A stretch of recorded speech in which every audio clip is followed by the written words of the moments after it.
Bismillahirrahmanirrahim. Nahmaduhu ve nusalli ala rasulihil kerim amma ba'd. Allah Taalaga sansız maqtullar bolsun. Maqtooga tatыктуу zat. Теңдеши жок, окшошу жок. Бүткүл аламдардын Роббиси, бүткүл аламдардын кожоюну. Сиз менен бизге сансыз жашоотарды берген, сиз менен бизге ар дайым көзөмөл кылып, сиз менен бизди görüp bilip угуп турган Аллах Таалага сансыз мактоолор болсун. Сүйүктүү пайгамбарыбыз Мухаммад саллаллаху алейхи ва салламга Аллах Тааланын рахматы жана саламы болсун. Урматтуу мусулман бир туугандар, Аллах субханаху ва таала сиз менен бизди бул жашоого кыска мөөнөткө жаратып, жана чыныгы жашоо түбөлүктүү акырет экендигин айткан да. Сиз менен биз түбөлүктүү акыретке даярданышыбыз үчүн түбөлүктүү акырет жашоосу бул негизи жашоо экендигин билишибиз керек. Ал эми бул жашоо сиз менен биз жашап жаткан жашоо бул убактылуу сиз менен бизге берилген сыноо катарындачы. Аллах Таала и Кур'анда айтат: "Аузу биллахи минаш шайтанир раджим. Ва ма хадихил хаятуд дунья илля лаху ва лаиб." Бул дүйнө жашоосу убактылуу бир жыргалчылык, оюн зоок гана дейт. Ва иннал ахирата лахия дарул карар. وَإِنَّ الْحَيَاةَ الْآخِرَةَ لَهِيَ الْحَيَوَانِ. Акырет жашоосу туруктуу, түбөлүктүү жашоо силерге, жана акырет жашоосу ал чыныгы жашоо, эгер силер билген болсоңор дейт да. Ошондуктан сиз менен биз бул жашоодо акыретти алдыга коюп жашасак, ар дайым акыреттин пикиринде жүрсөк, Аллах субханаху ва таала сиз менен бизден ыраазы болот, жана бул жашоого келген максатыбызды ишке ашырган болобуз да. Дүйнө акыреттин эгин зары. Эми сиз менен биз мына жазында кандай тиричилик кылып мээнет кылсак, күзүндө анын сөзсүз түрдө үзүрүн көрөбүз да. Күзүндө сөзсүз түрдө түшүм жыйнаган учурда анын ошол жакшылыктарын сиз менен биз оруп алабыз, көрөбүз ошол жакшылыгынчы. Ошол сыяктуу бул жашоодо кандай жакшы амал кыла турган болсок, ал жакшы амалдардын сыйлыктарын, соопторун акырет күнү Аллах Таала сиз менен бизге берет, жана сиз менен бизди Аллах Таала ошол амалдар аркылуу кубандырат. Ибрахим алейхиссалам 7-кабатта пайгамбар алейхиссаламга Мираж сапарында, Исра Мираж сапарына жолукканда айткан болчу: "Сиз өзүңүздүн үммөтүңүзгө салам айтыңыз менден, сиз өзүңүздүн үммөтүңүзгө кабар бериңиз, бейиштин жери өтө жакшы жер, эгин тигин кылганга өтө жакшы, ал эми жакшы амалдар бул бейиштин бул дандары, эгин зарлары" дейт да. Биз кандай эле жазында дыйкандык кылабыз? Дыйканчылар жакшы жерлерди аябай издейт. Кайсыл жерде жакшы жер бар, кайсыл жер жумшак, кайсыл жерден бир жакшы үлүш алам, кайсыл жерден бир жакшы үзүр көрөм деп адамдар аябай ушул нерсеге маани беришет да. Эгерде канчалык көп болсун, бирок таштак болсо, же тикенектүү, уйгактуу, же күчү кеткен, сапаты кеткен болсо, ал нерсеге кызыга бербейт да. Ибрахим алейхиссалам айтат: "Акырет жашоосу" дейт. Бейиш жашоосу бул бардыгына бирдей болгон адамдардын амалдарына жараша. Кээ бирөөсү болсо бейишти көбүрөөк курат, кээ бирөөсү азыраак курат да. Аллах Таала бейишти жаратып, жана бейишти кооздоочу периштелерди дагы жаратып койгон да.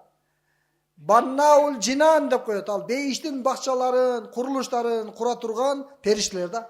Аллах Тааланын өкүмү аларга бейиш куруу да. Эми бейиштеги периштелер бейишти кооздоп жаткан учурда жасалгалап, кирпичтерин алтындан, күмүштөн, изумруттан ошентип бейишти кооздоп чоңойтуп жаткан учурда периштелер башка бейишке көз салат экен да. Ал жактагы периштелер болсо аракетин көрбөйт, алар болсо күтүп турат да. Кылбай жатат, курбай жатат бейиштичи.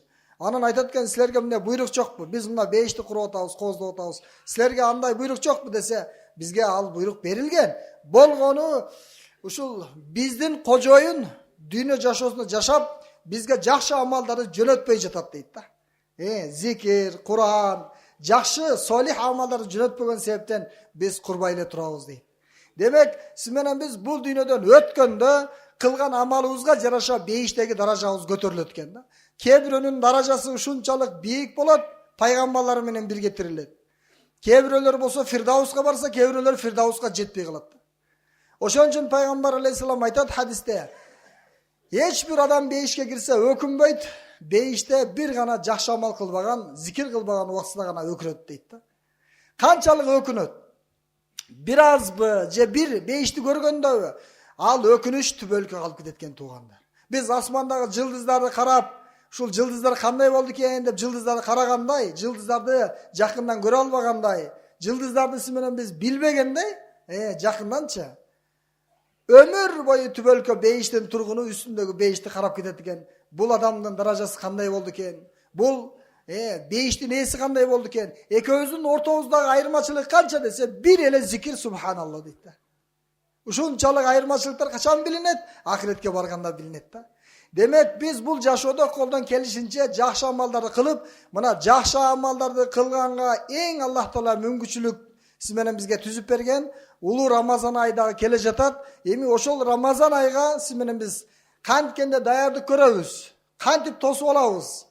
Жана ошол улуу Куран түшкөн ыйык айда сиз менен биз канткенде башынан аягына чейин ошол убактыбызды жакшы өткөрөбүз. Мына ошол туурасында иншалла бир аз сөз кылабыз. Баардыгыбыз тең ойлорубузду чогултуп, эми буга чейин 11 ай өтүп кетти.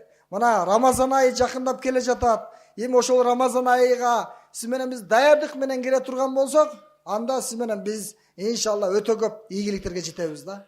Бир адам той кыла турган болсо, ага 1 жыл, 2 жыл даярданат да. Үйлөнбөйсүңбү десем, мен үйлөнөм, бирок тойго даярдык көрүш керек дейт да.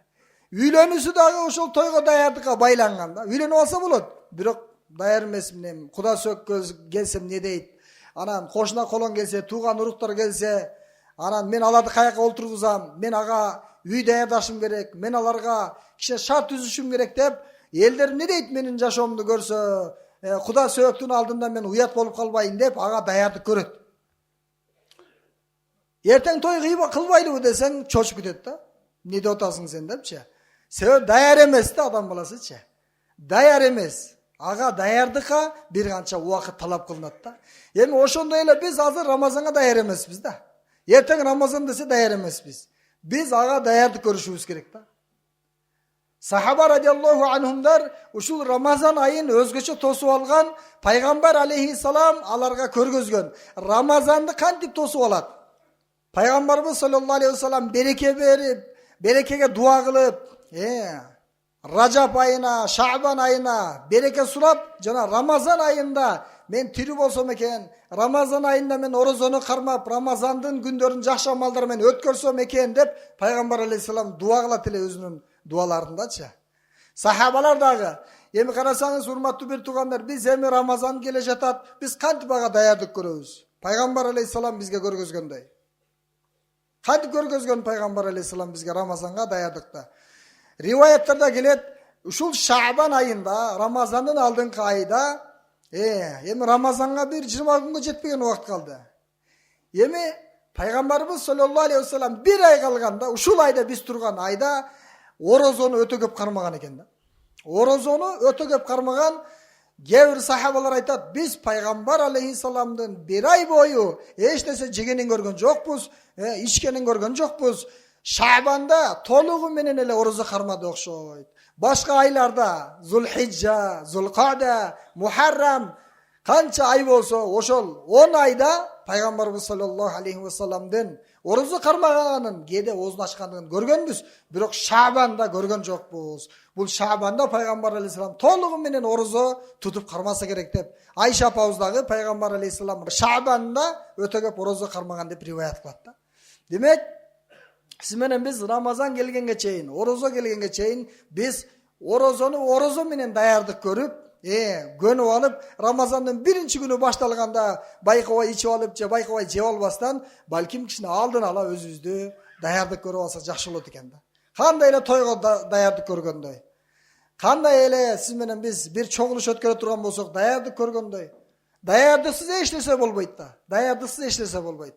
Ошондуктан урматтуу бир туугандар, улуу Рамазан айы жакындап келе жатат. Сиз менен биз руханий дагы даярдык көрөйлү, жана жисманий дагы даярдык көрөйлү. Ооругандар болсо, денесин жакшылап, дарылап, ошол Рамазан айы келген учурда, дарыланганга муктаж болуп калбагандай болуп, сиз менен биз ушул рухубуз менен дагы жана денебиз менен дагы жана жашоо шартыбыз менен дагы ушул Рамазан айга даярданайлы да.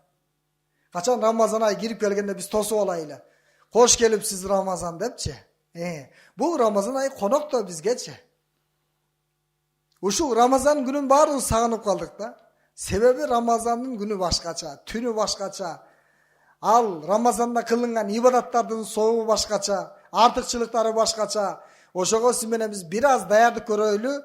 Ар бир нерседе дүйнө ишинде даярдык көрөт. Мейли ал спортсмен болсун, мейли ал доктор болсун, врач болсун, мейли ал дарылана турган болсун, же болбосо бир адам базарга барса деле даярдык көрөт. Bir işke baratkın adam, saparga baratkın adam da tokto bul жерде bir toy болот атат, катыш десең катышпайм дейт да. Эмнеге десе мен даяр эмесмин дейт. Ага даярданыш керек экен да. Bir жөн эле bir жерден чай ичиш үчүн даярданыш керек экен. Мен кийимим тура эмес, мен тура түшүнүп койчу, мен рабочий кийим менен мен эме деп адамдар жөн эле bir жерге чай ичкенге да даяр эмес да керек болсочу. Эми сиз менен биз мынакей улуу Рамазан айы келгенче сиз менен биз даярдык көрүп, орозо кармап ушул Шабан айында жок дегенде 1-4 күнү пайгамбар алейхисаламдын сүннөт орозолорун кармап, Айямул Бил жана 13, 14, 15 ар бир айда 3 күн орозо кармасаң, 1 ай орозо карма деген сооп табылат да. Пайгамбар алейхисалам айткан аны. Ошондуктан сиз менен биз мына ушул Шабан айында ниет кылып коелу. 13, 14, 15. Мына бир жумадан кийин болуп калат. 13, 14, 15-inde сиз менен биз ошол Şaban ayının kalenderi менен да, gün kalenderi менен эмес. Азыркы январ, февралдын kalenderi менен эмес. Баягы сиз менен бизге азыр Аллах Таала ушундай жеңилдикти берип койду. Бирөөдөн дагы сурабайсың да, кичине чукуласаң эле чыгат. Шабан айынын канчанчы числосу десең, сага айтып берет бирөөлөрчү, жардам берип. Шабан айынын паланчасы, эртең түкүнчөсү деп. Ошол Шабан айынын 13, 14, 15 күнү орозо кармайлы, Шабан айы толугу менен орозо кармады деген сооп насип болот. Жана 1 жана 4 күндөрү сүннөт орозолорго бекем болойлу. Эгер мүмкүн болсо көбүрөөк кармайлы. Өткөн жылдын Рамазандын казалары болсо казаларын толтурайлы. Казаларыбыз жок болсо нафил амалдарды кылып орозолорду кармап жакындайлы иншалла. Андан сырткары Рамазан келгенче biz özümüzge жақшы амалдарды адат кылайлы. Абу Ханифа рахматуллахи алейхи билесиз бе? Рамазан айы киргенде канча Куран окуган. Ар бир күнү Куранды баштан аяк, ошондой эле таравих намаздарында, намаздан сырткары, кыскасы Рамазан айында баштан аяк Куранды толугу менен пайгамбар, сахабалар, диндеги улуулар бүтүрөт эле да. Рамазан айы келгенде өзүнө бир адат кылып алат эле. Мен күнүгө Рамазанда иншалла мынча Куран окуйм деп өздөрүнө тапшырма алып алат эле да. Машалла. Эми биз дагы аябай мына мешитке келип каттап, жашы улгайса дагы, тили катса дагы, бирок мен ушул Куранды үйрөнүшүм керек деп жанагы Куран үйрөтө турган жерлерге келип, бир айлык окууларга окуп, андан сырткары мешиттеги устаздарга, имамдарга барып, тамгаларды үйрөнүп, мен Рамазанга чейин Куранга түшүп калышым керек деген адамдарды көрүп, жүрөк кубанбай койбойт да. Сиз менен биз карасак, урматтуу бир тууган, кыла албайбыз десек, эч нерсе кыла албайбыз да. Аллах Таала инсанга салахият берген, жөндөмдүүлүк берген. Инсан жакшы ишти да кыла алат, жаман ишти да кыла алат да. Мен кыла албайм, мен колуман келбейт, менин зейним начар дебестен биз иншалла Куранга түшөлөктөр аракет кылайлы. Тамгалап баштайлы, Куранга түшүп калабыз, Алла насип кылса. Сиздин жүрөктө чечимиңиз чыкса, Аллах Таала сизге 100% толугу менен жардам берет да. Эмне үчүн Аллах Таала биз Куран үйрөнөлү десек деле, биз Куран үйрөнө албай жатабыз. Аллахтын жардамы толук келбей жатат. Анын себеби эмнеде? Жүрөктөн чечим чыккан эмес да. Тилде бар, мен иншалла Куранга түшөм мен. Мен бир күнү Куран жаттайм мен. Мына жакшы ниеттериңиз бар, бирок жүрөктөн чечим чыккан башка да. Siz жүрөктөн чечим чыгарсаңыз, иншалла Куран түшкөн айда мен Куранды окуп калайынчы деп туруп жүрөктөн чечим чыгарсаңыз, Алла субханаху ва таала сизге жол ачып берет. Аллах Таала жеңил кылат. Куранды Аллах Таала жеңил кылган. Башында кичине кыйналасыз. Ва хуа алейхи шак. Куран окуганда кыйналасыз, тилиңиз келбейт, такалып каласыз, кайра чарчайсыз. Бирок ошого карабастан, кыйналганыңызга карабастан токтотпой үйрөнө берсеңиз, сизге 2 эсе сооп берилет да. Кыйналганыңызга өзүнчө да. Ошондуктан кыйынчылыксыз эч нерсе болбойт, туурабы? Жашоодо өзүнөн өзү эч нерсе болбойт. Кыйынчылык талап кылат да. Бир аз кыйынчылык кыласыз, ошол кыйынчылыктын аркасында анан ийгиликтер болот. Ошого ниет кылайлы иншалла, орозо кармап жана Куран окуп биз Рамазанды тосуп алайлы. Конок келгенде кантип тосуп алабыз бизчи? Эгер атабыз келсе, энебиз келсе, умрадан келсе, же алыс сапардан келсе кандай тосуп алабыз? Баарыбыз барабыз го. Неберелерди дагы эрişтип алабыз, балдарды дагы эрişтип алабыз. Кыздар дагы туугандардын баарын эрişтип алып, ошол жерде тосуп, же гүл менен тосуп алабыз, же болбосо бир жакшы тамак менен тосуп алабыз үйдөчү. Жакшы бир маанайда тосуп алабыз го. Эми Рамазанды дагы биз ошондой тосушубуз керек да. Рамазандын келишинси менен биз өзгөчө бир маани берип, мына ушул улуу Рамазан айы келе жатат. Алла насип кылса ушул улуу Рамазан айы мен үчүн мөмөлүү болот. Ушул Рамазан айында мен бир да убактымды текке кетирбейм деп азыртадан даярданайлы. Биз азыр өзүбүздүн жашообузду тартиптештирип, буга чейин билип билбей кылган каталарыбыздан тобо кылып, жүрөктөрүбүздү тазалап, Рамазан айы келгенчеси менен биз жүрөктөрдү тазалап алсак, Рамазан айында жеңил болот жакшы амалдарды кылышчы. Даярдык бар да биздечи. Адам даярдык боло турган болсо ал даяр. Бир адам күрөшкө даяр мисалчы, ал машыккан алчы. Эми ошол адамды эгерде мына эртең бүрсү күнү жарыш болот экен, соревнование болот экен десең, ал эмне кылат ал? Даяр алчы. Ал күтүп жүрөт ошол күндүчү. Ал күнүгө күтүп жүрөт, жылдар бою күтүп жүрөт. Мен бир ийгиликке жетишим керек, бир орун алышым керек депчи. Ошол сыяктуу сиз менен биз Рамазанга даярдыксыз кирип калбайлы туугандар. Ушул улуу Рамазан айы бир жылда бир келет. Өмүрүбүз канча болсо ошончо келет. 40 жыл мынакей, 50 жыл өмүрүбүз өтүп кетти. Алдыбызда канча Рамазан бар белгисиз. Бирок ушул Рамазан айды сиз менен биз жакшы күтүп алайлы да. Бизден ыраазы болсун Рамазанчы. Сахабалар күтүп алат эле, кеткенде өкүнөт эле да. Ушул улуу Рамазан айы кетип калды. Эгер силер анын соогун билгениңерде жыл бою Рамазан болушун каалайт элеңер деп пайгамбарыбыз айтып кетти да. Рамазандын биринчи күндөн башталат го. Биринчи күндөн баштап береке. Дасторкондордо, жумушуңузда, ишиңизде, үй бүлөдө, убактыңызда ар тараптан Аллах Таала сиз менен бизге рызкынын эшиктерин ачат да. Рамазан бүткөнчө ошондой жакшы ийгиликтер болот, дүйнөлүк жана ахиреттик ийгиликтер болот. Мешитке келбегенде да келип калат, намаз окубаганда да намаз окуп калат. Эмне үчүн? Бул ыйык ай бул. Бул Аллах Тааланын сиз менен бизге берген белеги. Алла субханаху ва таала насип кылса, биз ушул Рамазанды орозо менен жана Куран менен жакшы амалдар менен тосуп алайлы. Эң негизгиси сиз менен биз туугандар жүрөктөрдү тазалайлы. Ушул улуу Рамазан айындачы. Аллах Таала биздин жүрөктөрүбүзгө карайт туугандар. Жүрөктөнчү, бир дагы инсанга жүрөктөнчү кир калтырбайлы. Биз инсанбыз. Биз ката кылбай койбойбуз. Биз дайыма кемчиликтүүбүз. Бирок кечиримдүү болгонду үйрөнүшүбүз керек туугандар. Кек сактабашыбыз керек. Бир канча адамдар ушул ыйык Рамазан айында дагы дуа амалдары көтөрүлбөйт, кабыл болбойт. Бул айдын берекелерине кур калышат дейт. Ошолордун бири ал-хикд, адамдын жүрөгүндө бир кек сактоо болсо, бирөөнү азырга чейин кечире элек, бирөөнүн бир сөзүн кечире элек, бирөөнүн бир кыйынчылык жеткирген, зыян бергенин кечире элек, бирөөнүн бир зулумдугун кечире элек азырга чейин жүрөгүндө бар жек көрүүчү.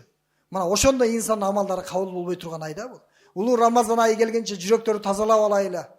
Элдешкиле дейт, кечиришкиле дейт. Аллах Таала силердин кечиримдүү болгонуңарды, элдешип, ынтымактуу биримдик болгонуңарды жакшы көрөт дейт. Аллах Таала баарыбыздын жүрөгүбүздү тазаласын. Рамазан айына чейин сиз менен биз бүт күнөөлөргө, бардык күнөөлөргө толугу менен тобо кылайлы. Жашообузду толугу менен иншалла өзгөртөбүз деп ниет кылайлы. Ушул Рамазандан кийин сиз менен биз периштелерге окшоп жашап калайлы да. Аллах Таала баарыбыздын ошол даярдыгыбызды Аллах Таала алдын алганга, эң жогорку деңгээлде Рамазанды күтүп алганга мүмкүнчүлүк берсин. Бирахматка я архамар рахимин. Амин.